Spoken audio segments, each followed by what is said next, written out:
This video, it's probably going to be the last one in this series, is about all of my interior upgrades. Okay. I've got the aftermarket gauges, and I didn't want to have a pod underneath, so all I did was I cut out a little bit here. This is actually the factory panel. It used to say unleaded fuel only right there and all that crap. And I cut out the back of it and installed these aftermarket gauges in here.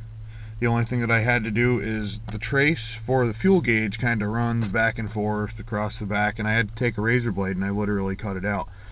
These gauges take their light power right from the same plug that they would have when the gauge panel was together. The only problem that I had was when I did this, I didn't have the foresight to keep the bulb that would light up the fuel gauge, so at night I've got to turn the dome light on.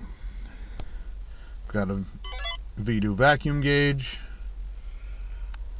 Sunpro Tac, just a small one. I think it's 2 1/8 or something like that. Galaxy CB. This has been peaked and tuned, and it's above legal wattage, but yeah. A static mic, Sony head unit, external speaker for the CB,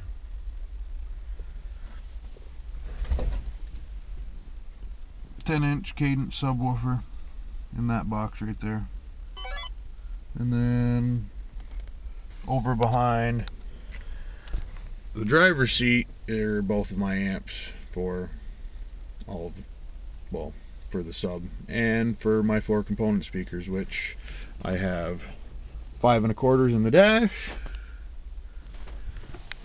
6 1/2 in the doors. These are 2nd gen door panels, power locks and windows out of a 88 Bronco 2,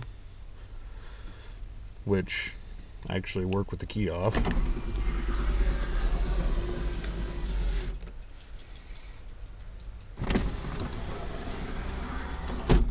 These vent windows are also out of an 88 Bronco 2. Don't use them much, but I like the look. It doesn't make the mirror look as stupid just hanging out in the middle of the door. Got a sunroof, which I need to tint or put vinyl over because it brightens up the inside like a bright dome light when you have the lights on top working. The stereo is Bluetooth enabled, and that's the external mic because the internal one doesn't have the sensitivity to deal with how loud this thing is. So that's it for this one.